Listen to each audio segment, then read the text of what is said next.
Matapos na matanggap ang articles of impeachment laban kay Vice President Sara Duterte nitong Miyerkules, nakatakdang mag-convene ang Senado bilang impeachment court sa Lunes. Ang kahandaan ng Senado ihahatid ni Daniel Manalastas. Wala raw rason para magdalawang isip pa. Tuloy-tuloy na sa pag-convene ang Senado bilang impeachment court sa Lunes. Pero kung magkakaroon daw ng mga debate, hindi raw ito sa mayorya manggagaling.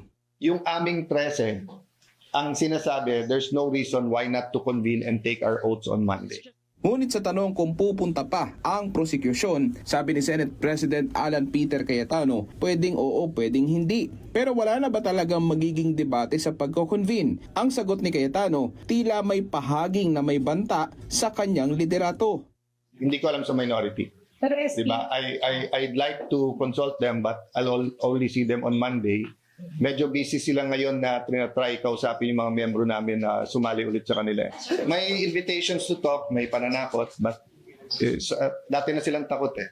Naniniwala raw siya sa 13 na nasa mayorya. Wala namang binanggit na pangalan ang senador. Sabi pa ni Cayetano, walang mangyayaring delay sa impeachment trial.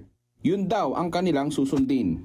Para sa totoong balita sa Bagong Pilipinas, Daniel Manalastas ng IBC News para sa 13 sa tanghali ng Congress TV.